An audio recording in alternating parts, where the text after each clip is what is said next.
Hello दोस्तों, स्वागत है आपका प्रियंका लर्निंग क्लासेस में।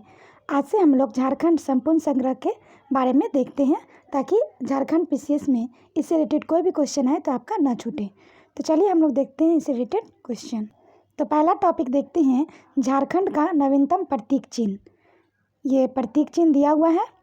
अब इसके बारे में हम लोग देखते हैं। ये जो पहले सत्यमेव जयते का यहाँ पे साइन है और यहाँ पे अशोक स्तंभ का चिन्ह है, ये इसके बारे में हम लोग देखते हैं।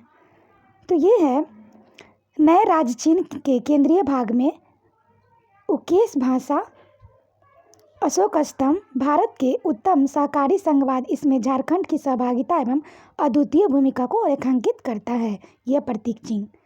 नेक्स्ट अब हम लोग देखते हैं, सबसे पहला घेरा जो है उसका ये प्रतीक है स्थानीय उत्सव का।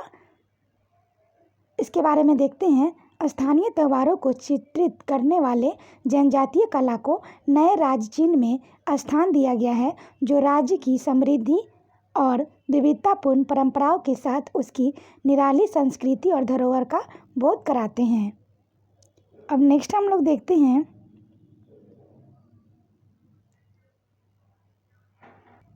नेक्स्ट जो वृत्त है वह पलाश के फूल के बारे में बताता है।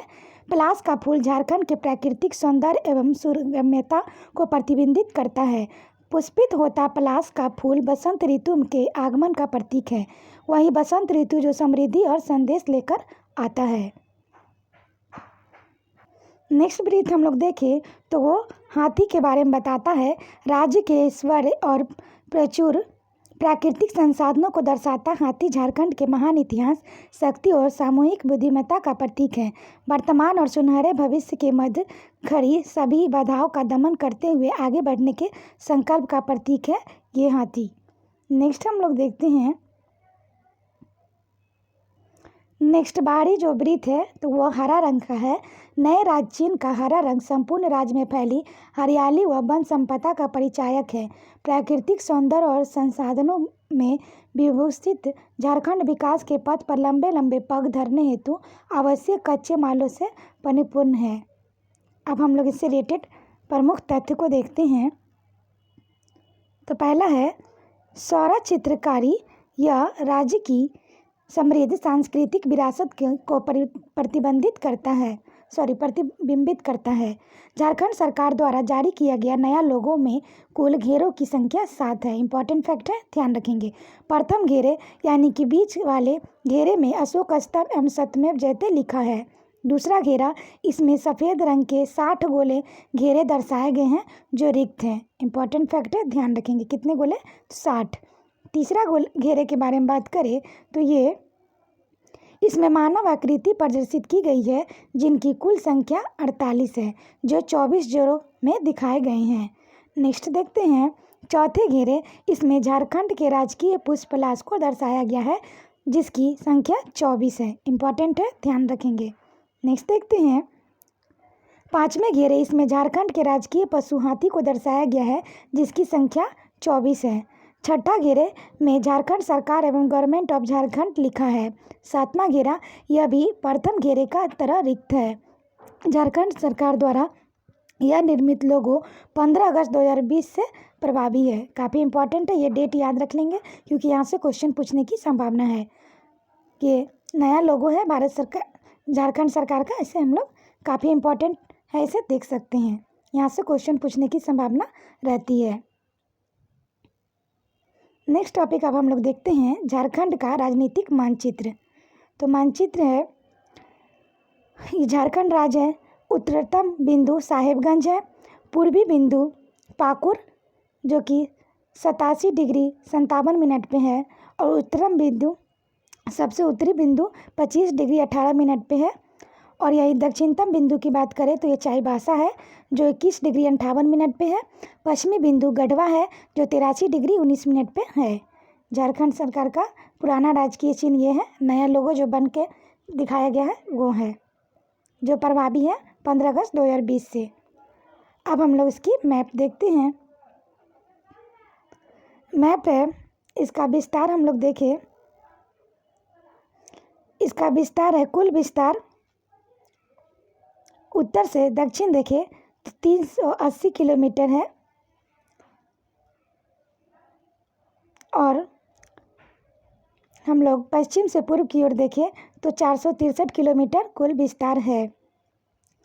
अब इसका हम लोग कौन से सटे जिला है यहाँ से क्वेश्चन बनता है, तो देखते हैं। उत्तर में बिहार है, पश्चिम में छत्तीसगढ़ है, दक्षिण में उड़ीसा है, पूर्व में पश्चिम बंगाल है। यह कर्क रेखा 23.5 डिग्री से गुजरती है। अब हम लोग इसके बारे में राजनीतिक एवं प्रशासनिक परिचय के बारे में देखते हैं। राज्य का गठन 15 नवंबर 2000 को हुआ था। इसे सभी आप भली भांति परिचित होंगे। नेक्स्ट देखते हैं। भारतीय राज्य संघ में क्रम है 28वां राज्य है। राज्य दिवस मनाया जाता है 15 नवंबर को। राज्य की राजधानी रांची है।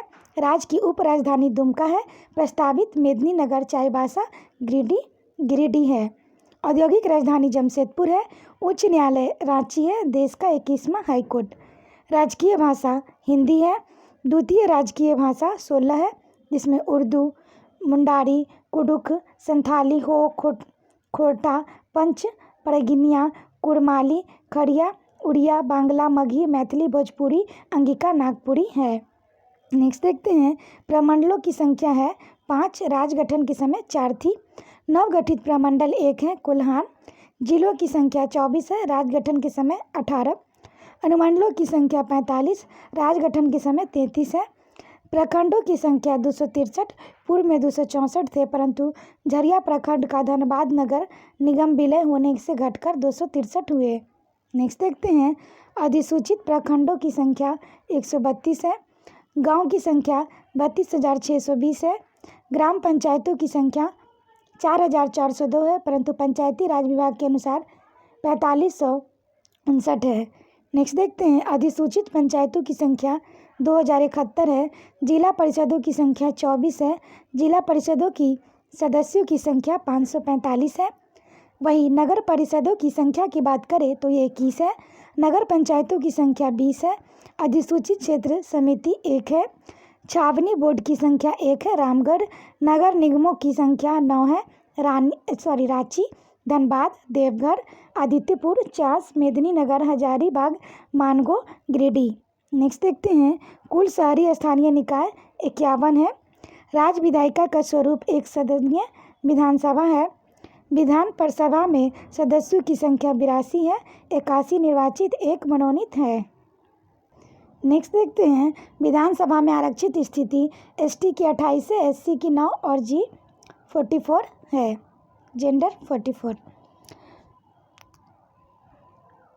और लोकसभा में सदस्यों की संख्या 14 है। लोकसभा में आरक्षण की स्थिति एसटी में 5, एससी में 1 और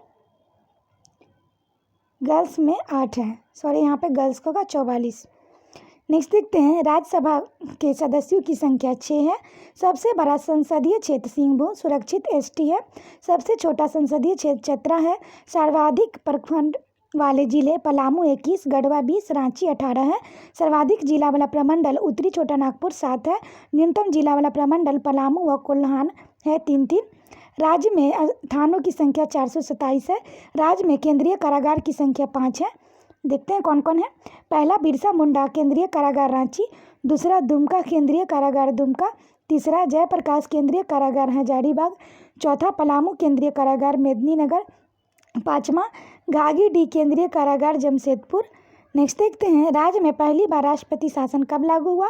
19 जनवरी 2009 को हुआ। काफ़ी इंपॉर्टेंट फैक्ट है, यहाँ से क्वेश्चन बनेगा तो ध्यान रखेंगे।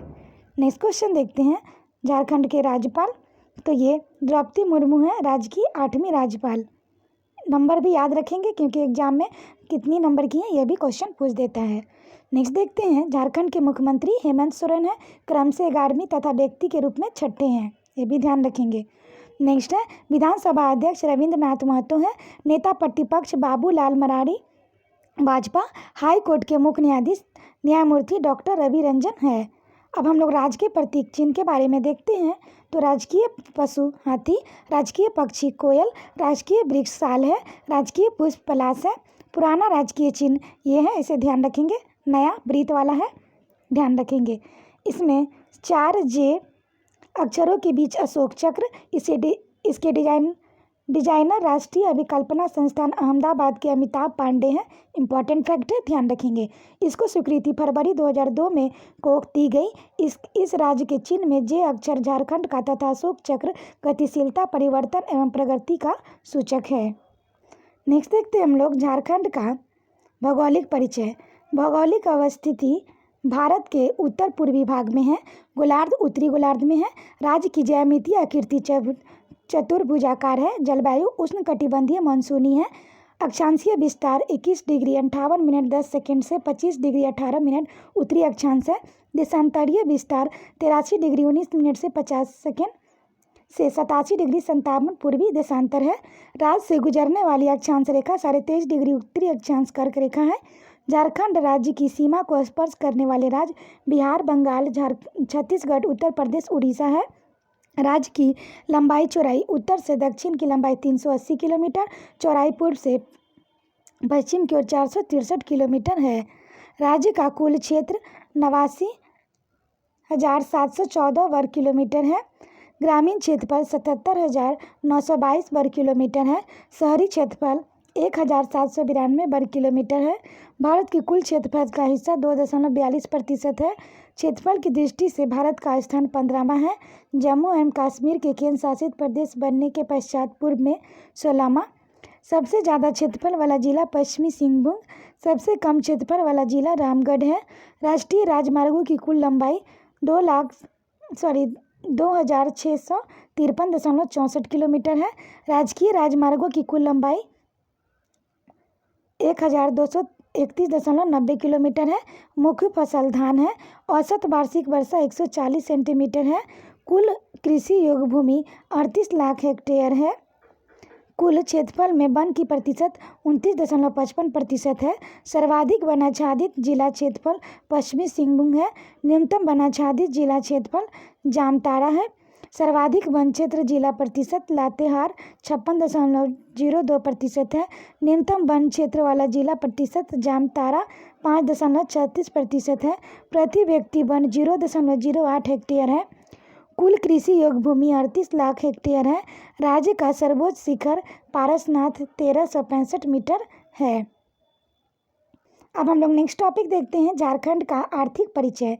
बजट की कुल राशि 2020 से 21 में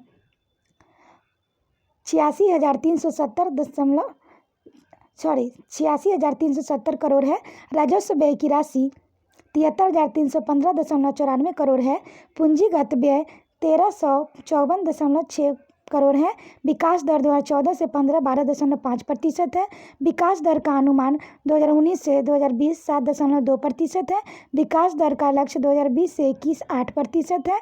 प्रति व्यक्ति आय चालू मूल्य पर 2019 से 20 में 76,806 है।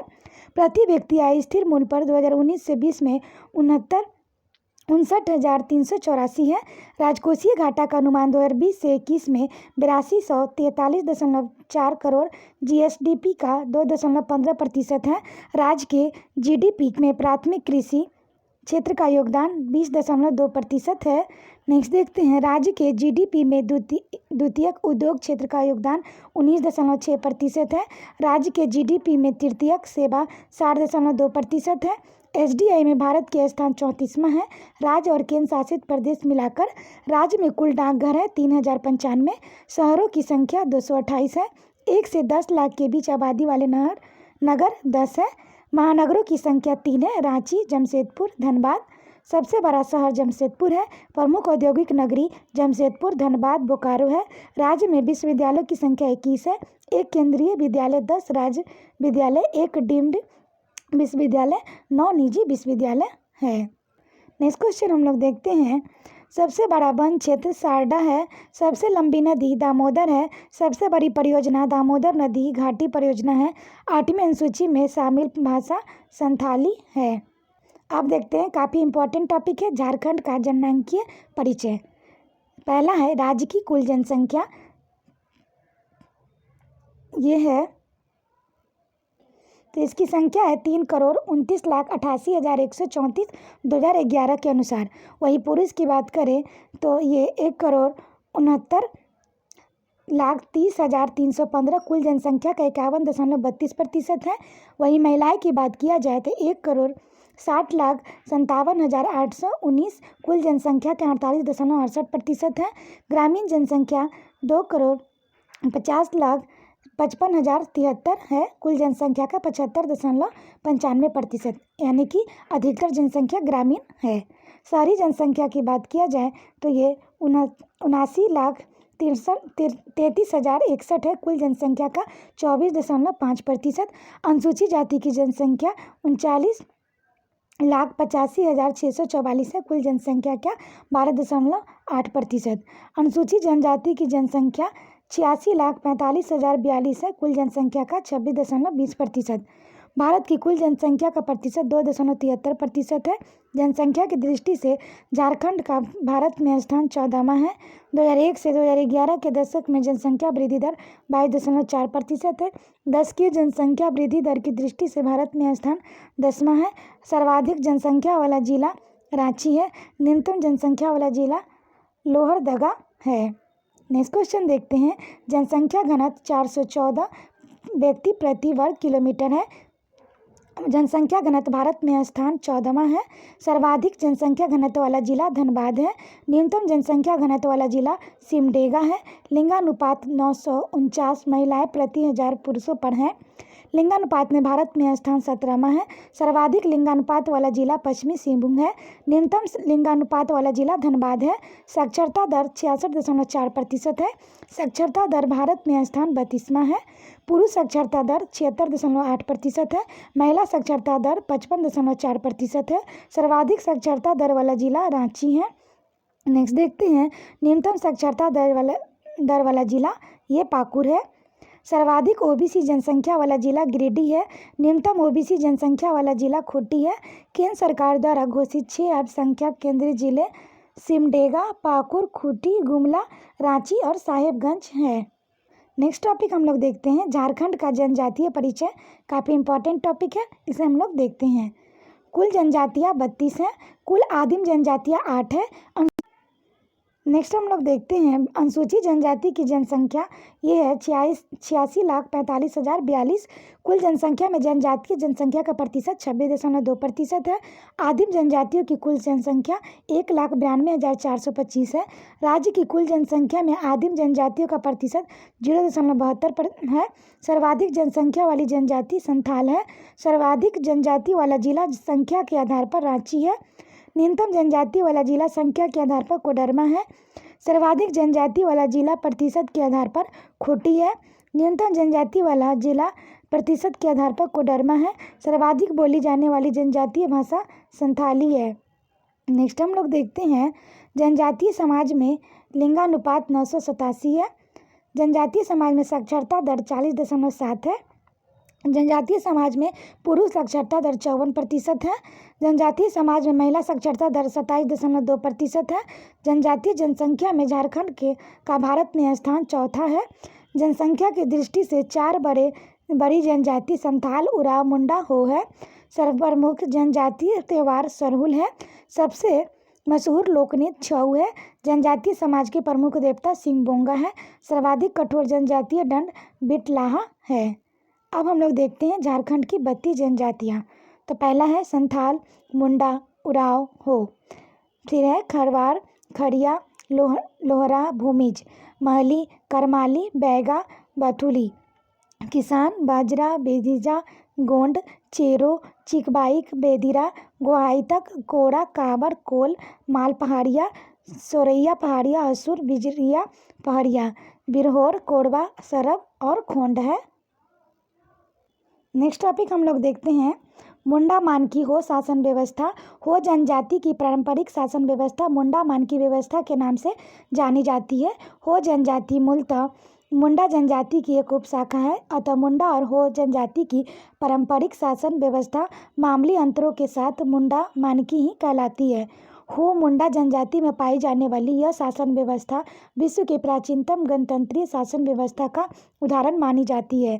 हो जनजाति की शासन व्यवस्था को मूलतः 2 स्तरों पर विभाजित किया जाता है। पहला, ग्रामीण स्तर पे हो जनजाति के प्रत्येक गांव में एक ग्राम पंचायत का गठन होता है।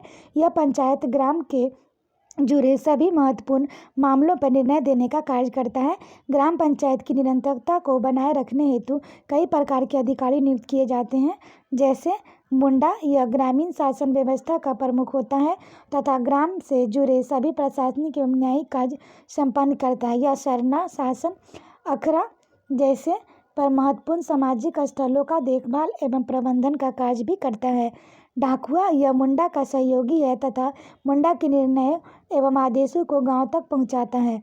ड्योढ़ी, यह गांव का धार्मिक प्रमुख व्यक्ति होता है जो पूजा पाठ, पर्व त्योहार, शादी ब्याह जैसे धार्मिक अनुष्ठानों को संपन्न करता है। ग्रामीण धार्मिक विवादों को सुलझाने में भी इसकी विशिष्ट भूमिका होती है। यात्रा ड्योढ़ी, यह धार्मिक कार्य संपन्न कराने में ड्योढ़ी का सहयोग होता है। तहसीलदार, यह गांव का प्रमुख राजस्व अधिकारी होता है जो नजराना या पेशकश की वसूली करता है। पढ़ा स्तर पे हो जनजाति में 15 से 20 गांवों को मिलाकर एक पढ़ा पट्टी पंचायत का निर्माण किया जाता है जिसका प्रमुख मानकी कहलाता है। इस पंचायत में अंतर ग्रामीण पंचायतों से जुड़े विवादों का निपटारा किया जाता है। इस पंचायत की बैठक में सभी क्षेत्र के मुंडा एवं डाकुआ भाग लेते हैं तथा निर्णय सर्वसम्मति से किया जाता है। यहाँ के मुख्य अधिकारी मानकी है। नेक्स्ट देखते हैं, मानकी या पढ़ा पंचायत का प्रमुख होता है एवं तथा पंचायत की अध्यक्षता एवं महत्वपूर्ण विवादों पर निर्णय करता है। अब हम लोग देखते हैं प्रशासनिक परिवर्तन का स्वरूप कैसा होता है। तो आरंभ में मुंडा मानकी द्वारा किसी प्रकार की लगान वसूली का कार्य नहीं किया जाता था, परंतु मुगल काल में नागवंशी राजाओं को जब नियमित कर देते हेतु बाद होना पड़ा तो नागवंशी राजाओं ने मुंडा मानकी की सहायता एवं जागीरदारों की मदद से लगान वसूली का कार्य आरंभ किया। 1793 में स्थायी बंदोबस्त लागू होने के बाद इस क्षेत्र के लगान जमींदार वसूलने लगे जो कई प्रकार से हो जनजाति का शोषण करते थे। ऐसे में हो जनजाति मुंडा के साथ मिलकर कई विद्रोह की। अंततः 1833 में विल्किंस रूल्स के द्वारा अंग्रेजों ने इस क्षेत्र में फिर से मुंडा मानकी व्यवस्था को पुनर्बहाल किया। अब हम लोग देखते हैं हो शासन व्यवस्था, मुंडा एवं मानकी परंपरागत शासन व्यवस्था के बारे में। तो ये हम लोग देखते हैं, पढ़ा स्तर पर पढ़ा पंचायत पट्टी पंचायत प्रमुख अधिकारी मानकी पढ़ा पंचायत का प्रमुख अंतर पंचायती विवादों का निपटारा करता है। पढ़ा राजा मानकी को ही कहते हैं। पढ़ा पंचायत जो है 15 से 20 ग्राम मिलाकर एक पढ़ा पट्टी बनती है। निर्णय सर्वसम्मति से होता है। ग्राम स्तर से ग्राम पंचायत के प्रमुख अधिकारी मुंडा, ग्राम पंचायत प्रमुख डाकुआ, संदेश वाहक तहसीलदार, राजस्व अधिकारी ड्योढ़ी, धार्मिक प्रधान यात्रा ड्योढ़ी का सहयोगी होता है। नेक्स्ट हम लोग देखते हैं मुंडा शासन व्यवस्था के बारे में। मुंडा जनजाति की पारंपरिक शासन व्यवस्था मुंडा मानकी व्यवस्था के नाम से जानी जाती है। झारखंड में मुंडा जनजाति का प्रवेश 600 BC में हुआ। यह जनजाति कबीला समुदाय के रूप में झारखंड में प्रवेश की तथा जंगल को काटकर खेती करने लायक भूमि का विकास किया। धीरे धीरे आबादी बढ़ने के बाद अगल बगल के ग्रामीण समाज गांव भी विकसित हुए जिसे कीली कहा जाता था। नेक्स्ट देखते हैं, मुंडा जनजाति द्वारा जंगल साफ कर बनाई गई खेती योग्य भूमि पर सभी लोग सामूहिक अधिकार होता था, जिसे मूल गांव को खुट कहे जाने के कारण मुंडाओं में खुटकटी प्रथा विकसित हुई और यहीं से गणतंत्रीय प्रणाली भी जन्म ली। नेक्स्ट देखते हैं, मुंडा जनजाति द्वारा खुटकुटी गांव की व्यवस्था के संचालन हेतु विकसित की गई मुंडा मानकी व्यवस्था विश्व का प्राचीनतम गणतंत्र माना जाता है। नेक्स्ट है, दरअसल खुटकुटी गांव में प्रशासनिक व्यवस्था के संचालन के लिए खुटकुटी पंचायत की स्थापना की गई जिसका प्रमुख हाथू मुंडा कहलाता था। फिर भी कई खुटकुटी गांवों को मिलाकर एक पढ़ा पंचायत बनाई जाती थी जिसका प्रमुख मानकी होता था। इसी कारण इस व्यवस्था का नाम मुंडा मानकी व्यवस्था पड़ा। नेक्स्ट देखते हैं, मुंडा जनजाति के व्याप्त इस व्यवस्था त्रिस्तरीय थी। इसे ध्यान रखेंगे, 3 स्तर का था। तो पहला था ग्राम स्तर पे मुंडा जनजाति की मुख्यतः किली गांव में ग्राम पंचायतों का गठन किया जाता था जो उस क्षेत्र में निवास करने वाले लोगों के आपसी विवादों का निपटारा करता था। यहाँ के प्रमुख अधिकारी निम्न थे। पहला मुंडा, यह किली गांव का प्रमुख होता था। इसका पद वंशानुगत होता था। यह अपने अधिकार क्षेत्र वाले ग्राम के महत्वपूर्ण फैसले देने का कार्य करता था। दूसरा, खूट स्तर पर मुंडा जनजाति के पारंपरिक गांव, जिसे खूट गांव कहते थे, और जहां अखड़ा, सरना, शासन जैसे केंद्र होते थे, वहां खुटकट्टी पंचायत की स्थापना की गई तथा इस व्यवस्था की देखभाल करने हेतु निम्न अधिकारी नियुक्त किए गए। पहला, हातू मुंडा। सामान्य रूप से इसे खुटकारी गांव का प्रमुख माना जाता है। प्रत्येक परिवार के बुजुर्ग सदस्य मिलकर हातू मुंडा का चुनाव करते थे। दरअसल हातू का अर्थ गांव है और मुंडा का अर्थ प्रमुख, अतः यह ग्राम प्रमुख था। नेक्स्ट देखते हैं पाहन। यह गांव का धार्मिक प्रमुख व्यक्ति था। गांव में शांति बनाए रखने हेतु पूजा पाठ करने या बलि चढ़ाने का कार्य करता था। इन कार्यों के संपादन हेतु इसे लगान मुक्त भूमि दी जाती थी, जिसे डाली कटारी कहते थे। पाहन गांव के भूत प्रेत से बचाने हेतु एक विशिष्ट पूजा भी करता था और इस कार्य के संपादन के बदले कुछ अतिरिक्त भूमि दी जाती थी, जिसे भूत खेता कहा जाता था। नेक्स्ट है पनभरा। यह पाहन की सहयोगी तथा पाहन की अनुपस्थिति में धार्मिक कार्यों को संपन्न भी कराता था। नेक्स्ट देखते हैं परहा या परहा स्तर पर मुंडा जनजाति की कई खुटकुटी गांवों को आपस में मिलाकर एक अंतर ग्रामीण पंचायत की स्थापना की जाती थी, जो दो या दो से अधिक गांवों के बीच उत्पन्न होने वाले सभी प्रकार के विवादों का निपटारा करता था। इसे ही परहा पंचायत कहा जाता था, अर्थात परहा खुटकुटी पंचायत से बड़ी एक प्रशासनिक इकाई थी। इसे मुंडा जनजाति की सर्वोच्च न्यायपालिका, कार्यपालिका और विधायिका की संज्ञा दी जाती थी। इस स्तर पर निम्न अधिकारी कार्य करते थे। मानकी यह परहा पंचायत का प्रमुख होता था। इसका पद वंशानुगत होता है। इस अंतर ग्रामीण विवादों का निपटारा करता है। परहा राजा या परहा पंचायत का सर्वोच्च पदाधिकारी होता है तथा इसका निर्णय अंतिम माना जाता है। परहा राज्य को कार्यों में सहयोग देने हेतु कर्ता, दीवान, कोतवाल, पांडे जैसे अधिकारी होते थे। नेक्स्ट है मुंडाओं के राजतंत्रीय प्रणाली का विकास। ये गणतंत्रीय प्रणाली के साथ साथ मुंडा जनजाति में आरंभ में ही राज निर्माण की प्रक्रिया भी देखी गई, जिसका उदाहरण रीसा मुंडा के प्रयासों से सूतिया नागखंड राज गठन के रूप में देखने को मिलता है। किसी राय ने भी मुंडा एंड देयर कंट्रीज नामक पुस्तक लिखा है कि मुंडा जाति 81 पीढ़ी 83 सीढ़ी उच्च एवं निम्न भूमि पर शासन करती थी। नेक्स्ट है ऐतिहासिक स्रोतों के अनुसार रीसा मुंडा ने परहा सरदारों को मिलाकर जिस राज्य की स्थापना की, उस राज्य का नाम सूतिया नागखंड था और इसके प्रथम राजा सूतिया पाहन हुए। इस राज्य की राजधानी सूतियाम्बे में स्थित थी। यह राज्य 7 गढ़ एवं 21 परगना में हुआ था। नेक्स्ट अब हम लोग देखते हैं रीसा मुंडा राज गठन का आरंभ करता। ये सूतिया नागखंड राज्य की स्थापना सूतिया पाहन प्रथम राजा बना। ये 7 गढ़ था, 21 परगना में विभक्त। 7 गढ़ कौन कौन सा था? तो लोहगढ़, हजारगढ़, पालूनगढ़, मानभूम, सिंहभूम, केसलगढ़, सुरगुजागढ़। अब यही 21 परगना की बात देखें तो 21 परगना में ओमदा, दोईसा, खुरसा, सुरगुजा, जसपुर, गंगपुर, पोरहट, गिरगा, बलुआ, लचरा, बिरसा, सोनपुर, बेलखादर, बेलसिंह, तमार, लोहडी, खरसिंग, उदयपुर, बोनई, कोरखा और चगमगकरा है। नेक्स्ट देखते हैं मुंडा शासन व्यवस्था। मुंडा मानकी परंपरागत शासन व्यवस्था है। तो ये परहा स्तर पर परहा पीर या पट्टी पंचायत के प्रमुख अधिकारी, परहा राजा के सहयोगी, कर्ता, दीवान, कोतवाल, पांडे, लाल, दरोगा आदि थे। वहीं मानकी की बात देखें तो परहा पंचायत का प्रमुख होता है एवं अंतर ग्रामीण पंचायतों के विवादों का निपटारा करता है। ग्राम स्तर पर देखें तो खुटकुटी पंचायत खुट ग्राम में और ग्राम पंचायत के अधिकारी मुंडा पद वंशानुगत होता है, ग्राम का प्रमुख होता है। वही खुटकुटी पंचायत में खुट ग्राम में ये प्रमुख अधिकारी हातू मुंडा ग्राम पंचायत का प्रमुख होता है। मुखिया ग्राम का प्रमुख, पहान मुख्य पुजारी, पनभरा पहान का सहयोगी होता है। नेक्स्ट टॉपिक देखते हैं नागवंशी शासन व्यवस्था। नागवंश के संस्थापक राजा फनी मुकुट राय थे। इन्होंने 64 AD में नागवंश की स्थापना की। दरअसल मुंडा वंश का संस्थापक राजा सूतिया मुंडा के अंतिम उत्तराधिकारी राजा मंदरा मुंडा हुए। मंदरा मुंडा ने भी सभी पंचायतों के मानकीय से सोलाहोपरांत और दत्तक पुत्र फकीर मुकुट राय को 64 AD में सत्ता सौंप दी। यह एक जनजातीय समाज द्वारा गैर जनजातीय समाज को सत्ता सौंपने की घटना है। नेक्स्ट देखते हैं, चूंकि नागवंश की स्थापना मुंडा राज्य के उत्तराधिकारी राज्य के रूप में हुआ, ऐसे में नागवंशी राजा मुंडाओं की अपनी बड़ा भाई मानते थे और मुंडाओं की परंपरागत शासन व्यवस्था मुंडा मानकी को आदर करते थे। साथ ही अपने प्रशासनिक कार्यों का संचालन में उनका सहयोग प्राप्त करते थे।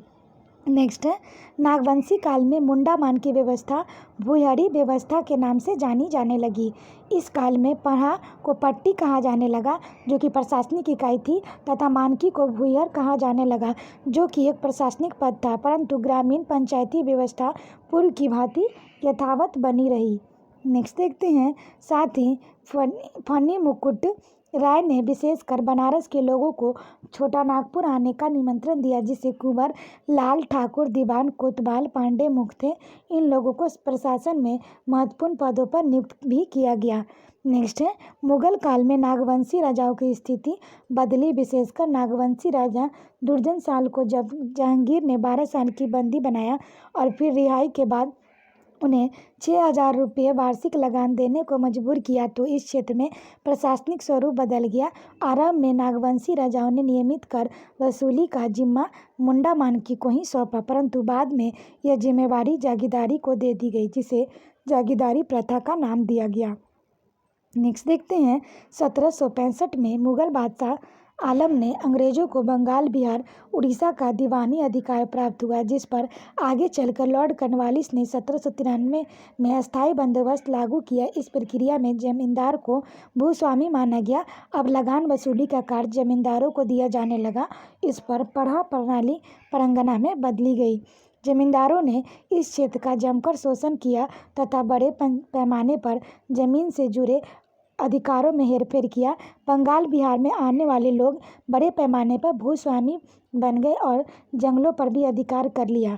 नेक्स्ट देखते हैं, इस सब के बीच नागवंशी शासन व्यवस्था कमजोर हुई। मुंडा मानकी का महत्व धार्मिक क्रियाकलापों तक सिमट कर रह गया, परंतु नागवंश का इतिहास चलता रहा। अंत में 1963 में बिहारी जमींदारी उन्मूलन कानून लागू होने के बाद नागवंश का अंत हो गया। इसके अंतिम राजा चिंतामणि शरण नाथ सहदेव और अंतिम राजधानी रातूगढ़ रही। नेक्स्ट है, डॉक्टर BP केसरी का पुस्तक छोटा नागपुर का इतिहास कुछ संदर्भ तथा कुछ सूत्र में नागवंशी शासन व्यवस्था के अंतर्गत काम करने वाले अधिकारियों का वर्णन मिलता है। वही ग्राम स्तर पर देखें तो ग्राम स्तर पर कई अधिकारी अपने अपने क्षेत्र और इलाकों में अलग अलग जिम्मेदारियों का निर्वहन करते थे। ग्रामीण क्षेत्रों में कार्य करने वाले 22 अधिकारियों का वर्णन होता है। जैसे पहला में महतो, फिर भंडारी, पांडे, पोदार, अमीन, साहनी, बाइकिक, वितिरिया, धातवाड़, इलाकादार, दिगवार, कोटवार, ग्वाईत, जमतार, ओतार, तोपची, बारंगताज, बक्सी, चौबदार, बराहील, चौधरी, गोंजू। इनमें 2 मुख्य थे। पहला महतो, गांव की महत्वपूर्ण व्यक्ति महतो या महत्तम कहलाता था। भंडारी, राजा के गांव में खेती बाड़ी करने और अन्य भंडारण करने हेतु इसकी नियुक्ति की जाती थी। भंडारी की या भंडारगिरी का प्रहरी होता था। पट्टी स्तर पर इस काल में पढ़ा को पट्टी कहा जाने लगा तथा इस स्तर पर काम करने वाला अधिकारी मानकी अब भुइयार कहलाने लगे, जबकि पढ़ा को पट्टी के नाम से जाने लगा। यहाँ के मुख्य अधिकारी निम्न थे। भुइयार या मानकी पद तक का ही बदला हुआ रूप था, परंतु इस काल में भुइयार का न्यायिक एवं राजनीतिक अधिकार तो लंबे काल तक बने रहे, जबकि उनके आर्थिक अधिकार में कटौती की गई। जागीरदार, मुगल काल में लगान वसूली करने हेतु उसकी नियुक्ति की गई। पढ़ा में किसी भी प्रकार के आयोजन की व्यवस्था करना, जैसे बलि, भोज, प्रसाद आदि का कार्य करता था। राज्य स्तर पर नागवंशी राजा को महाराजा कहकर संबोधित किया जाता था। वह प्रशासन का सर्वोच्च बिंदु था। महाराजा के सहयोगी अधिकारी दीवान व पांडे, कुंवर लाल ठाकुर आदि नाम से जाने जाते थे। इन्हें राजा भी कहा जाता था और समांतर राज्य परिवार में जुड़े सदस्य इन पदों पर बिठाए जाते थे। उदाहरण स्वरूप जरियागढ़ के राजा ठाकुर महेंद्र नाथ सहदेव थे, तो बरकागढ़ के राजा ठाकुर विश्वनाथ सहदेव। राजा के प्रमुख सहयोगी अधिकारी निम्न थे। तो पहला दीवान, यह शासन में वित्तीय मामलों का प्रमुख था। पांडे पंच या पढ़ा राज्य की अनुमति के लिए गए निर्णय को मौखिक रूप से सभी को अवगत कराता था। नेक्स्ट हम लोग इसकी शॉर्ट नोट्स देखते हैं। राजतंत्र एवं गणतंत्र की संयुक्त मिश्रण मुंडा मानकीय व्यवस्था में परिवर्तन का युग कैसे था, तो वही हम लोग देखते हैं। राज्य स्तर पे नागवंशी राज्य का गठन, प्रमुख अधिकारी महाराजा प्रथम महाराजा फनी मुकुट रहे थे। राजा कुंवर लाल ठाकुर राज परिवार के सदस्य होते थे। वहीं पट्टी पंचायत पढ़ा स्तर पे इसके प्रमुख अधिकारी भुइयार मानकी को ही इस नाम से जाना जाता था। जागीरदार मुगल काल के अस्तित्व में आए थे। ग्राम स्तर या ग्राम पंचायत के प्रमुख अधिकारी महतो, मुंडा महतम ग्राम के प्रमुख व्यक्ति, भंडारी भंडारण घर का प्रमुख, पांडे गोजू ओहदार अमीन बख्शी, कुल 22 अधिकारी थे। आशा करते हैं आपको ये वीडियो पसंद आया होगा। वीडियो पसंद आए तो इसे लाइक करें, शेयर करें, साथ ही चैनल को सब्सक्राइब करें और वीडियो को 1-2 बार सुन लें ताकि आपका टॉपिक क्लियर हो जाए और यहाँ से कोई क्वेश्चन एग्जाम में आए तो ना छूटे। तो आज के लिए इतना है दोस्तों, फिर मिलते हैं नेक्स्ट वीडियो में। Thank you.